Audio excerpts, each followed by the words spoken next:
Anita's got it covered. Yeah, we thought we'd do something different today. We'd do more like a little interview style, and who better than Kingsley? Because Kingsley actually manages my social media stuff. So that's awesome. all the videos you see me do in terms of on all my social media, Kingsley's behind the camera, actually asking me questions and saying, "Why don't you talk about this?" or "Why don't you talk about that?" So we thought we'll do this format today. Just very quickly, Anita covered it really well. We're here to help the buyer, where Campbell, as a sales agent, is there to help the vendor. So, yeah, way to go. Now, just so you know, I haven't got a clue what questions Kingsley's going to ask me. It's all right, either do I. Yeah. So, you're obviously very much a family man. You can see that in the way you talk, what you do, how you go about stuff, what's important to you. Tell us a little bit about your family. Yeah, well, I've had a great family. I lost my dad 12 years ago, but he was a fantastic mentor for me. I did a carpentry apprenticeship and worked with my dad, and he was a great guy. I'm still left with my lovely mum there in the middle, and I've got 3 kids. Jordan at the back is the middle one, actually. I've got Ella at the front, the youngest, and Brittany in the middle there. She's the elder. She's 28, 26, and 20. This is Ella. I'm super close with Ella because she lived with me after I separated from their mother in 2015. So I had Ella 40% of the time after that, and we were really close. I drifted away from the other 2. But sort of through my relationship when I remarried Rebecca, kind of got the family back together. So that's been a really nice legacy of my time with Rebecca. Unfortunately, I lost her, as most of you know, last year to cancer. She had stage 4 bowel cancer when I met her. And we thought we were going pretty well, and we thought we were going to hopefully beat the odds. But unfortunately, she didn't. And that was July last year. So. Yeah, but I'm really grateful that I've got a wonderful family that's rallied around me, and I'm still very fortunate. And I look back on that time with Rebecca just as an absolute blessing. I'm not, of course, I'm disappointed that I lost her, but I'd do it all again in a heartbeat because it was such a great part of my life. You always talk very positively about that whole thing. Yeah, I've noticed. yeah, well. You've got 2 choices, haven't you? Yeah, exactly. That's a great statement. Yeah. And you've been on the Gold Coast. You're almost a local. Yeah, almost. 2 years old. 2 years old in 1970 when we moved up from Queensland, up to Queensland. So that's my brother Vaughan. I've just got the one brother. He's 602 days older than me, but who's counting? That's at Putt in like 1977 or something like that.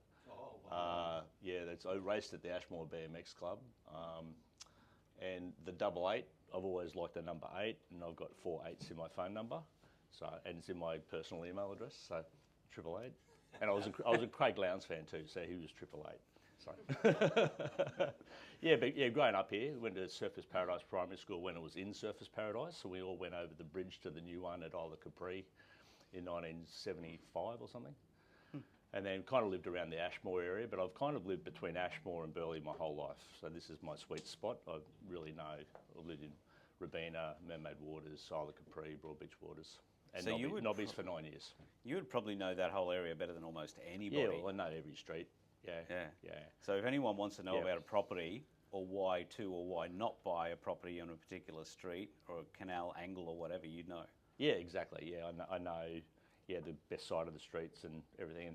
And I've just grown up around property. Dad was a builder, and then he would build a house and we'd live in it for 2 or 3 years, and he'd sell it. And we'd move, and then I did a lot of that. So I've actually owned 35 properties in my life. A lot of them I bought, renovated, lived in for a while, then sold and gone to a better position, and then lost 90% of it in the GFC. Then did it all over again. So I know how to add value to a property as well. So I can see a home, and I can.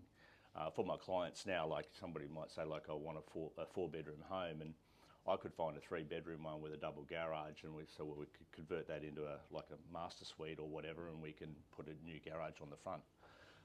So I'm always looking at, how else can we achieve it rather than just looking for that criteria specifically. And because I'm a former builder, I'm actually still a fully licensed general builder. I've got a lot of contacts in the building industry where I can recommend people like Jason to carry out the work. So that being the case, you would obviously look at a lot of properties that have potential for your clients, whereas a lot of other buyers agents will go, oh no, it doesn't fit the brief, Right, yeah, so I won't worry about they'll it. discard a lot of properties. Which means they could get a property possibly cheaper or have a much higher positive return at the other end. Yeah, exactly. When you add value, you can quite often, as Gordon knows, Gordon's the add value guy in the group. If you can change something's identity, it's you can get a big uplift, and you're making money when you buy. If you buy the right thing and you can add value, that's a great way to make money in real estate. Rather than waiting for time to pass, you can get an instant uplift. So just a little bit on the building side of things. Obviously, you've been in the building industry. Tell us a little bit about you worked for your dad first, and then where to go. Yeah, I did straight out of school. I did. I didn't have school each week, or wasn't around in those days. Finished school on the Friday, started my apprenticeship on the Monday. Carpentry apprenticeship, but I was pretty fortunate because I didn't do my carpentry apprenticeship under a carpenter. I did it under a builder, and we built houses and stuff. And then Dad got into building. Like that Nerang industrial estate, Lawrence Drive, we built 25 factories, buildings in there back in the 1980s and stuff. And I think there's a slide here actually you'll see on the very first one we did. I'm laying pavers or something. Yeah, we saw we've already been past that? Yeah, so that's 1985 from 17. Wow. So I did that, worked with Dad until I went overseas when I was 22 and worked over in London. But when I came back, a year later, my brother and I formed our own building company. Dad retired. So I started building commercial industrial projects mainly. But the second project I did when I was only 26 was a 48-bedroom nursing home up at Coombara. I built Surfside Bus Lines Depot. I rebuilt Charis Seafood many years ago in the 90s. I did what's now the Ferrari dealership in Southport. I built that. Bus Tech, Carl's Bakery. And then from about 2000 onwards, I started building out off the Gold Coast, a lot in Brisbane, large factories and shopping centres and stuff. And then I got in with Kennard's self-storage, and I ended up building 25 Kennard's self-storage centres all around Australia, mainly in Sydney, one in Adelaide and 3 or 4 in Brisbane. And I just found that life, I enjoyed it. It was a challenge. You win a project in Adelaide, then you've got to work out how you're going to build it when you don't know anyone in Adelaide. And then, but the only way you got it done was just by being 100% committed and focused. And I found that was just all absorbing. I didn't really have a life outside of spending time with my wife and kids on the weekends, or just or be at work. I do 80-hour weeks, and people would say, like, what have you been up to, Gavin? And all I would say is I'd just talk about work because I had nothing else going on in my life. So I decided to just pull the pin on that, and when I went through my divorce, I decided for a complete change and thought I just want to be on the Gold Coast, be around for my kids, and do something a bit more fun and interesting, and so I chose real estate. Okay. Yeah. So just before we go into that side of things, tell us a little bit about the travel, because I know you're a travel nut. Yeah, I love travelling. I've been to 45 countries. I've been just to America about 6 times. I've been around the world 3 times. I've been over to Europe probably just 4 times. I'm actually going to Fiji on Monday, and that's be about the 12th time I've gone there. I love Fiji. I just love how laid back it is. They don't try to sell you anything. They just, it's completely different to go into Asia. And so probably the most fun places I've been to would be, that one's in Havana. I went there in 2016. Went to Europe in that last year. But the pyramids was really cool. Couldn't believe I was there. And there was somewhere else I was going to mention. That'll do. That'll do. That'll do. So then you got into real estate. So how long were you in real estate, and how does that help you with being a buyer's agent? Yeah, so I started 2016, April 2016. I went with Ron London. I knew him. He sold a development that I'd done for myself in Mermaid Beach in 07, 08. And I did 3 years with him, and that was selling mainly waterfront properties in Mermaid Waters, Broadbeach Waters, Isla Capri, places I knew. He wouldn't let me sell in Mermaid because he liked the beachfront and wouldn't let me. But that's the problem was the brand was only known there really. So I switched over to Ray White Broadbeach because everyone knows Ray White, and I started selling a lot of apartments around Broadbeach. There was this bloke at Harcourts who kept getting all the listings though. Yeah. So if you can't beat him, go and do something else. Mal Kenning rings a bell, actually. Oh, that's a big loud bell. Yeah, I know. Yeah. And then that was good. But what I found was when I was selling real estate, a lot of buyers would say to me, "Gee, you know, you're not like a normal agent. Like we feel like we can trust you." And, Are you a normal agent, Campbell? they never say that to Campbell. But it resonated well with buyers because I had genuine empathy for them, and I felt like like they could do with a hand. And quite often, if I didn't have the stock, I'd go to someone, and that was good at Ray White because it was 30 agents, and someone else might have a piece of stock that would suit one of my clients. So I'd say, "Hey, listen, I've got a buyer. Will you do a conjunction?" And a lot of them would. And so I was kind of representing the buyer a lot of the time when I was doing conjunctions with agents in real estate. And then just a few things came along and made me think. So I did 3 years with Ray White, and then switched over and created by GC. So, getting into buyer's agency. So obviously in real estate, you've seen the other side of how real estate works. How does that help you be a buyer's agent? Yeah, well, the relationship. Well, I formed a lot of relationships with real estate agents. So I have over my whole life because I've been buying and selling and doing stuff. But in the time in being an agent, like I met heaps and heaps of agents. I'm probably Facebook friends with 100 of them on the Gold Coast, and and they all know me and they know what I'm like and that I'm a decent guy apparently, and I'm trustworthy, and so they can afford to tell me about stock they've got coming up because they know I'm not going to go and try. I'm not going to tell anyone else about something they're hoping to list. But I've also walked in their shoes. So when I'm negotiating on behalf of my client and I'm dealing with a real estate agent, I sort of know exactly what his objectives are, and I know, what he's got to do to try and talk to his vendor. So we can talk about terms and things like that. I kind of liken it to if two doctors were talking about a patient in front of the patient. They'd be a bit careful about what they say, but if they stepped into another room, they'd get cut to the chase, and that's what it's like when I'm talking to an agent about prospective property for a client. So tell us, because the time's getting on a little bit. Yeah, We've got the interest and stuff there, but Yeah. what do you do as a buyer's agent? Yeah, well, I'm there to represent the buyer, so I can help in a few different ways. If like auction representation is one thing, like Anita said, a lot of people find that incredibly daunting to actually have to put their hand up at an auction. They don't know what to do, and the agents are very good at sort of saying, can I get you to do an opening bid, or will you go another 50 and things like that. Because their objective is to try to push the price up and get it up to the reserve price so they can sell it on the day. But the bidding that they're kind of like encouraging is totally it's aimed at getting to that result.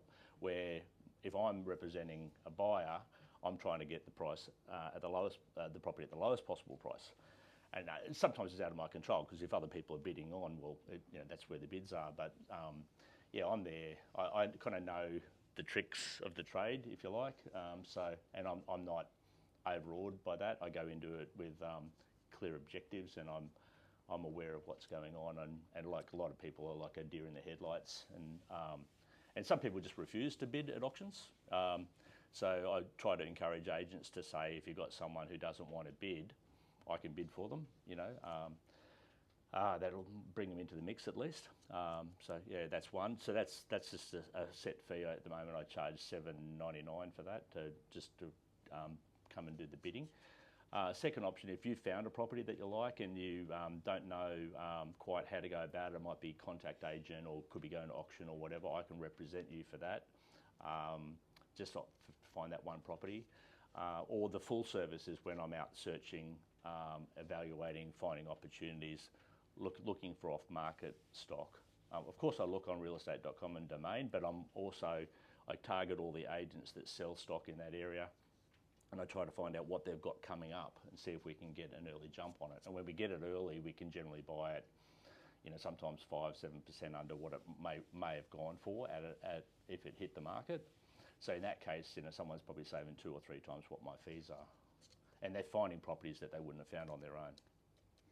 Why don't you give a story of, just briefly, of Megan? Because I think that's critical to help people understand why it's so important to use someone like you. Yep. So Megan had tried to buy apartments. She wanted to spend she could go up to about 700 grand, and she was trying to buy under that low deposit scheme. So she had to keep it under 700 grand. She could go a little bit over if she had to, but then then she'd miss out on the scheme. So she'd found a property up in Fern Street, and she had contacted the agent on 3 attempts, and the agent never called her back. Next thing you know, she saw it came online under contract. And that was probably the last straw for her, because she'd been trying to buy a property for a while. So she engaged me. I started uncovering a few other properties and another one going to auction. I was trying to see if we could buy it prior, but they wouldn't sell it prior.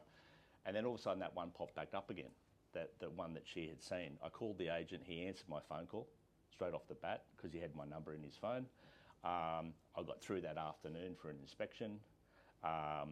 It had some body corporate issues, so the previous buyer had done all these reports on the body corporate. He sent them all to me. I was able to understand it all.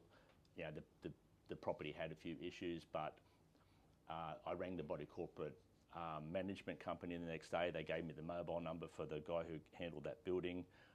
Had a good talk to him about the issues in the building, how they intended to fund it, and I got a level of comfort about all that, and I was able to explain all that to Megan. And the property had been priced down probably by about 80 grand under what it was really worth, because it probably had these potential costs. But they've put the body corporate fees up to a point where there'll be enough money to service a loan, so they probably won't need to put a special levy on all the owners. But even if they did, it was still great value. The property was still very, very good value. So we were able to proceed on with that. We didn't have to put a subject to body corporate search in. I spoke to her bank, and because this property was 100 grand lower than her limit, the financier said, don't even put a finance clause on it. I guarantee you she'll have the money. So we were able to go in with a cash, unconditional contract on that with confidence that we could deliver on that. He had 3 other people who all wanted to put offers in, but I could tell, he said, so I went in, I found out what it had sold for before, and everyone else had apparently came in at the asking price or above, slightly above, and I wanted to get it for what it fell over for. So I ended up saving her more than my fees, and secured her that property, where initially she couldn't even get the guy to call her back. So I think when we get in that little nitty-gritty bit, there's 2 or 3 offers, they always tend to favour us because they see us as a source for more business. They don't want to burn me. It would be a little bit embarrassing for me if I'm trying to buy from my client and they go, oh, sorry, we missed out. So I think it's like they probably feel like they don't want to put me in that awkward situation a bit. So I've never missed one when it's been a multiple offer. And I tend to get sort of like the inside story. So, which obviously helps a lot. Yeah. So just as we're finishing up here, we're nearly up time. Yep. 5 reasons people should use a buyer's agent. Yeah, well, you don't know the market fully, and if you're looking on realestate.com, you're seeing what's advertised, but there's always stock about to come on and off market. Agents know, for 1.6 million, the Joneses would sell, and things like that. So we get the early word on it. You won't buy a lemon because I'm a builder and I'll investigate, and if there is issues, I'll point them out, and I'll probably tell you how much it costs to fix things. What else we got here? You don't want to pay too much, yeah. Obviously, I'll negotiate better than a buyer will. I do it every day. People buy a house a few times in their life, so probably some people even they're time poor, like some people probably spend more time actually in JB Hi-Fi working out which TV they're going to have than, because they get to an open home and they go, oh gee, there's 5 people here, we better make an offer. And they haven't really investigated the property very well. And just having me in your corner, like just say you've got peace of mind and confidence that what you're doing, you're doing it right. Yeah.